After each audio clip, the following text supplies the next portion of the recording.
Good afternoon. Smart investor కి స్వాగతం. Stock markets లో ట్రేడింగ్ ఒడిదుడుకులతో సాగుతోంది. ప్రస్తుతం సెన్సెక్స్ సుమారుగా 80 పాయింట్ల లాభంతో, అలాగే నిఫ్టీ కూడా స్వల్ప లాభంతో ట్రేడ్ అవుతున్నాయి. So mid cap small caps లో కూడా ఇవాళ కొంత సెల్లింగ్ అనేది కొద్దిగా ఆగిందని చెప్పుకోవచ్చు. అదర్వైజ్ ఒక ల్యాక్ లస్టర్ ట్రేడింగ్ సెషన్ మనం గమనిస్తూ ఉన్నాం. పంజాబ్ నేషనల్ బ్యాంక్ లో చోటు చేసుకున్న 11,000 కోట్ల రూపాయల కుంభకోణం ప్రభావం మార్కెట్స్ మీద కొనసాగుతూనే ఉంది. మార్కెట్స్ లో కరెక్షన్ అనేది ఒక డీప్ రూటెడ్ కరెక్షన్ అనేది మనం చూస్తూ ఉన్నాం ప్రస్తుతానికి. ఇవాళ ట్రేడింగ్ లో మెటల్స్, టెక్నాలజీ, అలాగే బ్యాంకింగ్ అండ్ ఫైనాన్స్ ఇవి సపోర్ట్ చేస్తూ ఉంటే Reliance industries, ITC, ICICI bank ఇటువంటి స్టాక్స్ లో మనం సెల్లింగ్ గమనిస్తూ ఉన్నాం. అండ్ అదర్వైజ్ మార్కెట్స్ లో స్టాక్ స్పెసిఫిక్ గా కొన్ని పబ్లిక్ సెక్టర్ బ్యాంక్ షేర్లో ఇవాళ ఒక రీబౌండ్ అనేది కనిపిస్తుంది. ఫర్ ఇన్స్టెన్స్ సిండికేట్ బ్యాంక్ 4.5% లాభంతో ట్రేడ్ అవుతుంది ప్రస్తుతం. సో లాస్ట్ ఫ్యూ డేస్ గా బాగా సెల్లింగ్ కు గురైన one of the counter Syndicate Bank ఇవాళ 4.5% పెరిగింది. అలాగే ఇతర మిడ్ క్యాప్ షేర్లు గమనిస్తే Apollo Tyres, Indiabulls Ventures, Oriental Bank, Alembic Pharma, Balrampur Chini ఇటువంటి కౌంటర్స్, అరవింద్, జిందాల్ సా, అలాగే Bank of India, Titan, DCM Shriram ఇటువంటి షేర్లలో కొంత మనకు బయింగ్ అనేది కనిపిస్తోంది. లూజర్స్ లిస్ట్ కూడా తక్కువేం లేదు. ప్రెస్టీజ్ ఎస్టేట్స్ 6.5% నష్టపోయింది. ఓక్రాంగి 5% పరిమితి ఏదైతే ఉందో ఇవాళ పతనానికి పరిమితి ఏదైతే ఉందో ఆ పరిమితికి దగ్గర ఫ్రీజ్ అయింది, స్తంభించింది. రెలిగేర్ ఎంటర్ప్రైజెస్ 5% నష్టపోయింది. జిందాల్ హిసార్ మెటల్ కంపెనీ 4.5% నష్టపోయింది. Essel Propack, Bhushan steel, rain industries, Caplin point labs, Biocon ఇలా చాలా మిడ్ క్యాప్స్ లో మనకు సెల్లింగ్ కనిపిస్తుంది. ఎన్హెచ్పిసి, శ్రీరామ్ సిటీ యూనియన్ ఇటువంటి కౌంటర్స్ అన్ని కూడా నష్టాలతో ట్రేడ్ అవుతున్నాయి. So Gitanjali gems as usual ఇవాళ కూడా సెల్లింగ్ లో ఉంది. ఆల్మోస్ట్ 10% పరిమితి దగ్గర స్తంభించాయి ఈ షేర్లలో లావాదేవీలు. సో ఓవరాల్ గా మార్కెట్స్ వీక్ మూడ్ లో ఉన్నాయి. ఇండెక్స్ పరంగా కొంత పాజిటివ్ కనిపిస్తున్నప్పటికీ మెజారిటీ ఆఫ్ ది కౌంటర్స్ లో మనకు సెల్లింగ్ అనేది కొనసాగుతూ వస్తుంది. బ్యాంక్ నిఫ్టీ కూడా పాజిటివ్ గా ట్రేడ్ అయ్యే ప్రయత్నం చేస్తుంది. అండ్ మరొక 2 రోజుల్లో F&O ఎక్స్పైరీ ఉంది. మనకు గురువారం రోజు F&O ఎక్స్పైరీ ఉంది కాబట్టి అంటే ఫిబ్రవరి నెల సిరీస్ క్లోజ్ కాబోతోంది, ఫ్యూచర్స్ అండ్ ఆప్షన్ సిరీస్. ఆ ప్రభావం కూడా ట్రేడ్ మీద కొంత కనిపిస్తోంది. బాగా షార్ట్స్ బిల్డ్ అయ్యాయి ఈ సిరీస్ లో. సో ఎప్పుడు షార్ట్ కవరింగ్ వస్తుంది అన్నది అందరూ వెయిట్ చూస్తున్న అంశం. అదర్వైజ్ మనం గతంలో ఇంతకుముందు చెప్పుకున్నట్లుగానే ఇన్వెస్ట్మెంట్ నిర్ణయాన్ని కొద్దిగా వాయిదా వేసుకొని అవకాశం కోసం వేచి ఉండడం అనేది ప్రస్తుతం ఉత్తమమైన పనిగా కనిపిస్తుంది. ఎనలిస్ట్ ఏమంటున్నారు అడిగి తెలుసుకుందాం. సో ట్రేడింగ్ ఇండెక్స్ పరంగా ఫ్లాట్ గా ఉంది. మీరు ఎటువంటి ఇంట్రెస్టింగ్ మూవ్స్ గమనిస్తున్నారు? అంత ఇంట్రెస్ట్ అయితే లేదండి మార్కెట్ లో. ఇవన్నీ I think it's just very lacklustre trading. అంటే చిన్న ఏదైనా స్మాల్ రైజ్ చూస్తున్నాం కానీ మనం across all the stocks, front line to mid and small cap stocks పెద్దగా బయింగ్ ఇంట్రెస్ట్ అంటూ జనరేట్ అవ్వట్లేదండి. సో ఇది ఇలాగే ఇంకొద్ది రోజులు కొనసాగే అవకాశం కూడా ఎక్కువ ఉంటుంది. సో ప్రాబ్లీ రేపు ఎల్లుండి మనకి F&O క్లోజింగ్ కాబట్టి ఏదైనా కొద్దిగా షార్ట్ కవరింగ్ మీరు అన్నట్టు డెఫినెట్లీ కొన్ని కౌంటర్స్ లో మాత్రం పాసిబుల్. ఎందుకంటే starting from February budget present చేసినప్పటి నుంచి మార్కెట్ అయితే ఎక్కువ రైజ్ అనేది ఫ్రంట్ లైన్స్ లో చూడలేదు, ఓన్లీ డౌన్వర్డ్ గ్రిప్ లోనే ఉంది. సో చిన్న షార్ట్ కవరింగ్ రావచ్చు, but that will be again sold in to అని అనిపిస్తుందండి. ఎందుకంటే ఓవరాల్ మార్కెట్ లో మళ్ళీ స్ట్రాంగ్ బయింగ్ రావాలంటే I think it will take at least a few more weeks. All in all, I think it's definitely not a market to buy right now, immediately. So, వేచి ఉంటే better, cautious గా ఉంటేనే better. You can stay away from the market for a few more days or a couple of weeks. Right. So technical గా traders కి ఎటువంటి calls ఇవ్వదలుచుకున్నారు ఈ సమయంలో మీరు? ఫ్రైడే రోజు వచ్చిన బేరిష్ అండ్ గెల్పింగ్ ప్యాటర్న్ కి కొనసాగింపుగా నిన్న సెల్లింగ్ ప్రెషర్ రావడం చూసాము. 10,400 ని కూడా బ్రేక్ చేసి 10,302 వరకు సెల్లింగ్ అనేది రావడం చూసాం. క్లోజింగ్ లో కొద్దిగా బయింగ్ ఇంట్రెస్ట్ వచ్చేసి మళ్ళీ 10,375 వరకు మనకు క్లోజ్ అవ్వడం చూసాము. సో ఈ రోజు ఆ కీలకమైన సపోర్ట్ 10,380ని కాపాడుకోవడానికి బుల్స్ ప్రయత్నం చేస్తున్నట్టు కనిపిస్తుంది. సో ఓవరాల్ గా 10,275 అనేది కీలకమైన సపోర్ట్ గా భావించాలి ఈ సిరీస్ లో. సో రానున్న 2 రోజుల్లో సెటిల్మెంట్ ఉంది కాబట్టి ఇన్ కేసు ఈ రోజు రేపు 10,275 హోల్డ్ చేయగలిగితే మళ్ళీ ఒకసారి చిన్న బౌన్స్ అనేది వచ్చే అవకాశం కనిపిస్తుంది. సో క్లోజింగ్ బేసిస్ లో 10,380ని గమనించాలి. ఆ 10,380 కింద క్లోజ్ అయితే మాత్రం మళ్ళీ 10,275 వరకు ప్రయాణించే అవకాశాలు అయితే కనిపిస్తున్నాయి. సో ఏదైనా బౌన్స్ వచ్చినప్పటికీ ఉన్న లాంగ్ పొజిషన్స్ని ఎగ్జిట్ అవ్వడానికి మాత్రమే ఇంపార్టెన్స్ ఇవ్వాలి. ఫ్రెష్ ఇన్వెస్ట్మెంట్కి మాత్రం కొద్దిగా దూరంగా ఉండాలి. సో ఫ్రెష్ ఇన్వెస్ట్మెంట్కి మనకి గ్లోబల్ మార్కెట్స్ కూడా కొద్దిగా సహకరించట్లేదు కాబట్టి ఈ కరెక్షన్ కంప్లీట్ అయ్యే వరకు కొద్దిగా వెయిట్ చేయడం బాగుంటుంది. సో ఈ సిరీస్లో ఇంకేమి ఇప్పట్లో ఏమి ట్రేడింగ్ చేయొద్దంటారు? ఈ సెటిల్మెంట్ అయిపోయే వరకు కొద్దిగా వెయిట్ చేయడమే బాగుంటుంది. So next 2-3 days stay away from the markets అనేది మీ సలహా. అంతే. సో మీరు ఎటువంటి సలహా ఇవ్వదలుచున్నారు ట్రేడర్స్కి ప్రత్యేకించి? మార్కెట్ లాస్ట్ 2 రోజులుగా 10,300 స్థాయి దగ్గర నుంచి రికవరీ అయినప్పటికీ, అంటే కరెక్షన్ ఆగినప్పటికీ పెద్ద స్ట్రాంగ్ బౌన్స్ బ్యాక్ అనేది రాకపోవడం మనం చూసాము. జనరల్ గా షార్ట్ కవరింగ్ వచ్చినప్పుడు ఒక స్ట్రాంగ్ రికవరీ అనేది వాల్యూమ్స్ తోటి పెరగాలి, కానీ ఎల్లుండి సెటిల్మెంట్ ఉన్నప్పటికీ ఇంకా కొంచెం అంతగా రాలేదు కాబట్టి బహుశా హెవీగా షార్ట్ కవరింగ్ కూడా వస్తుంటే కనిపించట్లేదు. మార్కెట్ ఇంకా ట్రెండ్ షార్ట్ టర్మ్ వీక్ గానే ఉంది, ఎందుకంటే రీసెంట్ గా మొన్న లాస్ట్ వీక్ వచ్చిన టాప్ కిందే ట్రేడ్ అవుతుంది. అలాగే moving averages 20 days moving average కిందే కూడా ఉంది కాబట్టి దాన్ని కనీసం పరీక్షించడం లేదు కాబట్టి కొంచెం మార్కెట్ వీక్ గా ఉండే అవకాశాలే కనిపిస్తుంది. ఒకవేళ మార్కెట్ ఈ 2 రోజుల్లో ఏమైనా కనుక 10,500 పైన కనుక స్ట్రాంగ్ గా రీబౌండ్ అయ్యి క్లోజ్ అవుతే అప్పుడు టెక్నికల్ గా ఏదైనా ఒక షార్ట్ టర్మ్ లో ట్రెండ్ రివర్సల్ ఏర్పడే అవకాశాలు కనిపిస్తుంది. అప్పటి వరకు మార్కెట్ కొంచెం ఇదే ధోరణిలో కంటిన్యూ అయ్యే అవకాశాలు కనిపిస్తుంది. సో అందువల్ల మార్కెట్ వీక్ ట్రెండ్ లోనే ఉందనుకోవచ్చు. షార్ట్ పొజిషన్ ఉంటే కనుక 10,500 పైన క్లోజింగ్ బేసిస్ మీద స్టాప్ లాస్ పెట్టుకోవాలి. అలాగే బయింగ్ పొజిషన్ అయితే కొంచెం ట్రెండ్ ఒక బ్రేక్అవుట్ వచ్చేందుకు వెయిట్ చేయాలి. రైట్. సో కొద్దిసేపటి క్రితం ముగిసిన కేబినెట్ సమావేశంలో కోల్ ఇండియాకి ప్రస్తుతం ఏదైతే బొగ్గు గనులకు సంబంధించి, బొగ్గు తవ్వకాలకు సంబంధించి మోనోపలి ఉందో దానికి బ్రేక్ చేస్తూ ప్రైవేట్ ఫార్మ్స్ కూడా మైనింగ్ అనుమతించాలని కేంద్రం నిర్ణయించింది. ఫలితంగా మరింత యాక్టివ్గా ఈ కంపెనీలు కోల్ మైనింగ్ చేసి అవసరమైన ఎండ్ యూజర్స్కి సరఫరా చేయగలుగుతాయి. కోల్ ఇండియా మోనోపలి కారణంగా దీన్ని సమర్థవంతంగా చేయలేకపోతుందన్న సిగ్నల్స్ని ఇస్తూ కేబినెట్ నిర్ణయం తీసుకుంది. సో మేబీ రాబోయే రోజుల్లో మనం కోల్ మైన్స్కి సంబంధించిన ఆక్షన్స్ మళ్ళీ ప్రారంభం కావటం ఈ బిడ్డింగ్ ప్లాట్ఫామ్ ద్వారా అనేది మనం గమనించబోతున్నాం. This is one interesting development in the coal mining sector. ఇంకా ఈమెయిల్స్ కొన్ని అందే మనకు. ఈమెయిల్స్లో విజయ్ కుమార్ మెయిల్ పంపించారు. సంభవ్ మీడియా కొన్నారట 14 రూపాయల్లో. AVTNPL ఇది 57 రూపాయలు కొన్నారట. ఇలాంటి ఊరు పేరు లేని కంపెనీలు ఎందుకు కొంటున్నారు విజయ్ కుమార్ గారు? ఇవి కొన్న దగ్గర నుంచి మళ్ళీ అవి టెన్షన్ పెడుతుంటాయి. ఇటువంటి మార్కెట్స్లో ఏమాత్రం పనిచేయవి ఇవి. ఏమైనా మీరు గ్రాఫ్లో ఏమైనా వస్తున్నాయి వీటికి సంబంధించి? సంభవ్ మీడియా చూస్తే కనుక ప్రస్తుతానికి 10 రూపాయలు ట్రేడ్ అవుతోంది. పెద్ద టెక్నికల్ గా ఎటువంటి ఇండికేషన్స్ కనిపించట్లేదు. ఓవరాల్ గా ఈ స్టాక్ కూడా చూస్తే కనుక ఈ మధ్యకాలంలో 17 రూపాయల హై నుంచి 10 రూపాయల వరకు పడిన stock.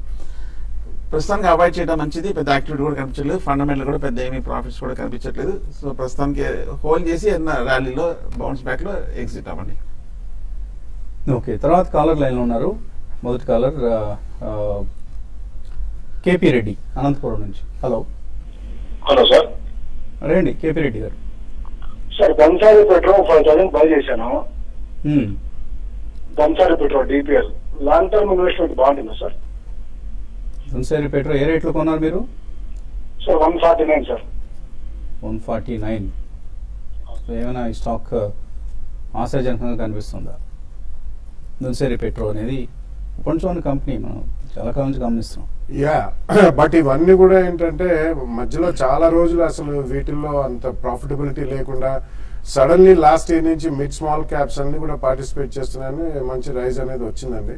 But I don't think large quantity ఉన్నాయన్నారు. ఇటువంటి స్టాక్స్ లో ఏ చిన్న తేడా జరిగిన ఒక క్వార్టర్లీ రిజల్ట్స్ లో మళ్ళీ చాలా హెవీ సెల్లింగ్ కి గురవుతాయి. సో ఇన్ మై ఒపీనియన్ ఇటువంటి వాటిలో హెవీ క్వాంటిటీ నుంచి కొద్దిగా బయటపడి ఫ్రంట్ లైన్స్ లో ఇప్పుడు ఎలాగో కరెక్ట్ అవుతున్నాయి కాబట్టి అందులోకి ఎంటర్ అవ్వడం బెటర్ అండి. ఓకే అండి. తర్వాత కాలర్ గుప్తా సాలూరు నుంచి. హలో నమస్తే సార్. నమస్తే అండి. అడగండి. హలో అడగండి గుప్తా గారు, అడగండి.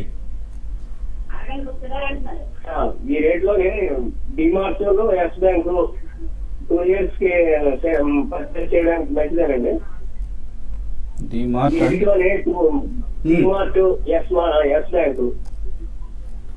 2 years కి ఎంత ఇన్వెస్ట్ చేస్తారు ఈ షేర్లలో?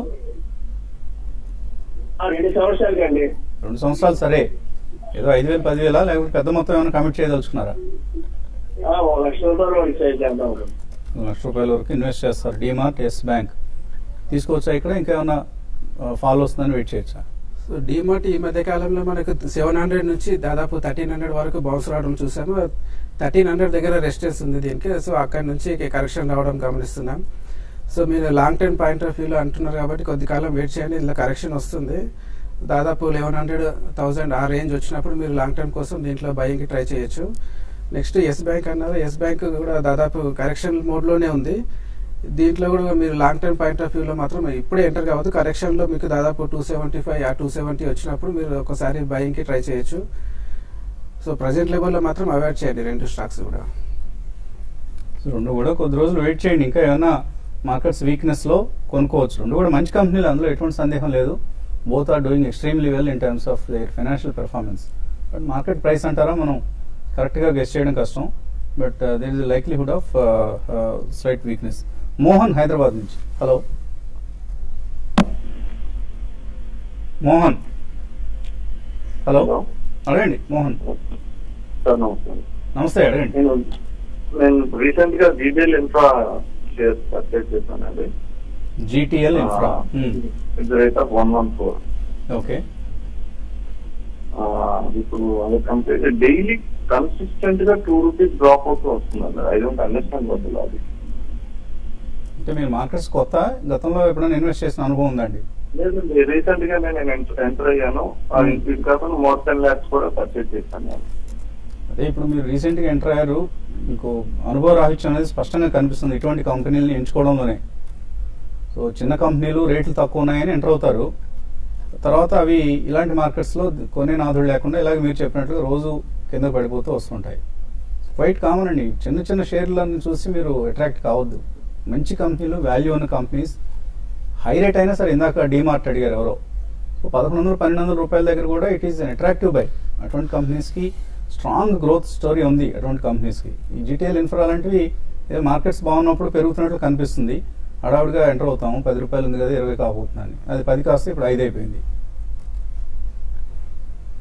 తర్వాత కాలర్ మదన్ చెన్నై నుంచి. హలో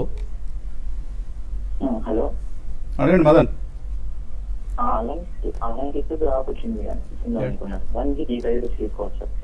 ఏమండి పేర్లు మరి గట్టిగా చెప్పండి కొంచెం.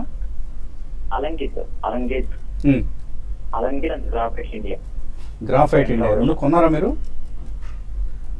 తీసుకున్నాను, ఇంకా మళ్ళీ యాడ్ చేసుకోవచ్చు. ఇంకా యాడ్ చేసుకుంటారు, కొనుక్కోవచ్చు ఫర్దర్గా కూడా. No, I think you should wait and especially graphite-based stocks. There is a news that Government of India has, asked them to reduce the price. ఎందుకంటే అవి almost 5 to 6 times price, graphite electrodes price బాగా పెరిగాయని small steel makers కి అందరికీ ఇది చాలా problematic గా ఉందని చెప్పి, so they have invited them to reduce the prices అని. కానీ వాళ్ళకి ఇన్పుట్ నీడిల్ కోకంటే అది కూడా పెరిగింది. సో ఆ కాంట్రవర్సరీ నిన్ననే వచ్చింది ఆ న్యూస్. అందుకని I think they are going to correct a bit more. In my opinion, definitely కొద్దిగా వెయిట్ చేయడానికి ఇప్పుడప్పుడే మాత్రం కొను.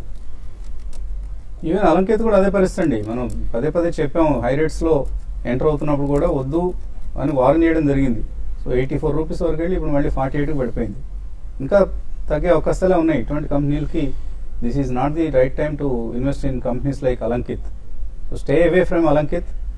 దాని జోలికి కూడా వెళ్ళొద్దు అసలు ఇప్పట్లో. గట్టిగా ఎందుకు చెప్తున్నాం అంటే ఇటువంటి కంపెనీస్ అన్ని కూడా రాబోయే రోజుల్లో చాలా నెగిటివ్ రిటర్న్స్ ఇస్తాయి, అందుకోసం. తర్వాత మెయిల్ రఘువీర్ అడుగుతున్నాడు, అనంతరాజ్ పరిస్థితి ఏంటి, ఇక్కడ కొనుక్కోవచ్చా ఇప్పుడు? అనంతరాజ్ ఈ మధ్య 85 రూపాయల నుంచి 55 రూపాయల వరకు కరెక్షన్ ట్రెండ్ కి దిగిన స్టాక్. ఈ స్టాక్ ప్రస్తుతానికి ఈ లెవెల్లో స్ట్రాంగ్ సపోర్ట్ కనిపిస్తుంది. ఈ మధ్య కన్స్ట్రక్షన్ కంపెనీస్ అన్ని కూడా పెరిగినప్పుడు అనంతరాజు మొన్న డిసెంబర్ లో ఒక సడన్ స్పర్ట్ కూడా రావడం చూసాం. మొమెంటం కూడా కొంచెం పికప్ అవడం చూసాం. కాకపోతే ఓవరాల్ గా మనకి ఈ సెక్టర్ కానీ మార్కెట్ కానీ కొంచెం కన్సాలిడేషన్ ఉంది కాబట్టి 50-55 దగ్గర స్ట్రాంగ్ సపోర్ట్ ఉంది కాబట్టి ఈ లెవెల్లో కొంచెం చిన్న డిప్ లో మీరు అనంతరాజ్ని లాంగ్ టర్మ్ కోసం బై చేయొచ్చు. రమేష్ అయ్యగారి 300 షేర్లు రేమాండ్ హోల్డ్ చేస్తున్నారు 1100 రూపీస్లో లాంగ్ టర్మ్ కోసం. Right time to average now. Average చేసుకోవచ్చు ఇక్కడ. రేమాండ్స్ దాదాపు 2017లో కంటిన్యూస్ గా పెరిగిందండి. 500 నుంచి దాదాపు 1200 వరకు బౌన్స్ రావడం చూసాము. సో 1200 ఆ రేంజ్ నుంచి కొద్దిగా కరెక్షన్ మోడ్ లో ఎంటర్ అయింది. ఇంకా కొద్దిగా కరెక్షన్ ఇంకా కంప్లీట్ కాలేదు. మీరు యావరేజ్ చేయాలనుకుంటే రోజులు ఇంకా కొద్దిగా వెయిట్ చేయండి. కరెక్షన్లో ఇంకా దాదాపు ఒక 750-700 ఆ జోన్ వచ్చినప్పుడు మీరు యావరేజ్ చేసుకోవచ్చు. సో ఉన్న స్టాక్ని మాత్రం మీరు ఫ్రెష్గా మాత్రం యావరేజ్ చేయకండి. కొద్ది కాలం కరెక్షన్ కంప్లీట్ అయ్యే వరకు మాత్రం వెయిట్ చేయండి. 700 దగ్గర యావరేజ్ చేయడానికి కొద్దిగా ప్రయత్నం చేయొచ్చు. మీరు భయపెట్టేస్తున్నారు. ఆల్మోస్ట్ ఒక 30-40% పడిపోతున్నారు షేర్ అని. అంత పడే ఛాన్స్ యావరేజ్ బయింగ్ యావరేజ్ అనేది కరెక్షన్లో అయితే కొద్దిగా కిందికి వస్తుంది కాబట్టి ఆ బౌన్స్ వచ్చినప్పుడు వాళ్ళకి అడ్వాంటేజ్ ఉంటుంది. ఓకే, అంటే మీరు చెప్పింది ఆయన యావరేజింగ్ కోసం, అంతేగాని ఇప్పుడు అది 40% పడిపోతుంది యావరేజింగ్ కోసం చెప్పింది. సో అది 40% ఇప్పట్లో పడే ఛాన్స్ అయితే లేదు కదా. కనిపిస్తుందా? కనిపిస్తుంటే అమ్మేసుకోవాలి ఇప్పుడు ఉన్నవాళ్ళు. యావరేజింగ్ కోసం ఇంకా వెయిట్ చేయడం అప్పుడు కొనుక్కోవచ్చు కదా. అదే ఇంకా కరెక్షన్ కొనసాగే అవకాశం అయితే కనిపిస్తుంది కాబట్టి మీరు. But is it going to be so steep A fall? 30% చెప్తున్నారు మీరు. అవును, 30% పడిపోయే ఛాన్స్ కనిపిస్తుంది మీకు. కనిపిస్తుంది. ఓకే అండి, సో అమ్మేసుకోండి. ఒకవేళ అది కనుక 30% పడకపోతే మన గురుగారు మీ కాంపెన్సేట్ చేస్తారు. ఓకే అండి, తర్వాత సునీత బెంగళూరు నుంచి ఎంకే గ్లోబల్ 220 లెవెల్లో కొన్నారు. పిఎన్బి 137లో కొన్నారు. హోల్డ్ చేయొచ్చు, ఎగ్జిట్ కావచ్చు. ఎంకే గ్లోబల్ ఆ మధ్య చూస్తే మొన్న లాస్ట్ ఇయర్ ఇంచుమించు 50 రూపాయల నుంచి 350-30 రూపాయల వరకు స్ట్రాంగ్ అప్ ట్రెండ్ లోకి వెళ్ళడం చూసాము. ఆ తర్వాత ఈ మధ్య కాలంలో 320 రూపాయల నుంచి 180 రూపాయల వరకు స్టీప్ రియాక్షన్ కూడా రావడం చూస్తున్నాం. ఓవరాల్ గా ఎంకే చూస్తే కనుక షార్ట్ టర్మ్ లో కొంచెం కరెక్షన్ పూర్తి చేసుకొని ఫస్ట్ బయింగ్ పాయింట్ కి వచ్చినట్టు కనిపిస్తుంది. ఉన్నాయంటే కనుక ప్రస్తుతం హోల్డ్ చేయండి. కాకపోతే ఓవరాల్ గా మార్కెట్ కూడా కరెక్షన్ లో ఉంది కాబట్టి ఈ స్టాక్ కూడా కొంతకాలం కరెక్షన్ ట్రెండ్ లోకి వెళ్లే అవకాశాలు కనిపిస్తుంది. అలాగే పిఎన్బి మటుకు ప్రస్తుతానికి హోల్డ్ చేయండి. ఇవాళ కూడా ట్రెండ్ వీక్ గానే కనిపిస్తుంది. ఓవరాల్ గా ఈ సెగ్మెంట్ కూడా వీక్ గా కనిపిస్తుంది. సో కాబట్టి కొంతకాలం పిఎన్బి దగ్గర నుంచి ఏమైనా పాజిటివ్ న్యూస్ వచ్చేంత వరకు సైడ్ లైన్ లో ఉంటే మంచిది. ఓకే, ఫణికుమార్ కొన్నారట గోల్డ్ స్టోన్ ఇన్ఫ్రా అనుకుంటాను 199లో. అలాగే ఎస్ఐఎల్ ఐఎన్వి ఈ షేర్ 482లో కొన్నారు. ఎడిల్ వైజ్ కొన్నారు 259లో. హోల్డ్ చేయొచ్చు అవి. Edelweiss I think you can hold అండి. Edelweiss almost 300 నుంచి around 250 జోన్ కి కరెక్ట్ అయింది. But Edelweiss is doing extremely strong. Recently వాళ్ళు ప్లేస్మెంట్ కూడా చేశారు, QIP ఒకటి చేశారు, క్లోజ్ టు అబౌట్ 300 రూపీస్ కి. సో నార్మల్ కరెక్షన్ ఇది ఒక 20% పడదండి హై నుంచి. But Edelweiss is one stock I think you should hold. I think gold stone infra లాంటివి మాత్రం you should definitely come out in a trading bounce. So ఈ rate దగ్గర అసలు ఆగడమే చాలా విచిత్రమైన పరిస్థితి గోల్డ్ స్టోన్ ఇన్ఫ్రా లాంటివి. బట్ ఆపరేటర్లు గట్టిగా పట్టు కూర్చున్నట్లు కనిపిస్తుంది. సో చాలా చాలా డూబియస్ కంపెనీస్ అండి ఇవి, గోల్డ్ స్టోన్ ఇన్ఫ్రా లాంటివి. ఆమడ దూరంలో ఉండడం అనేది మన ఆరోగ్యానికి శ్రేయస్కరం. సో ఆన్ దట్ నోట్ ఇవాల్టి స్మార్ట్ ఇన్వెస్ట్మెంట్ క్లోజ్ చేద్దాం. Keep watching TV5.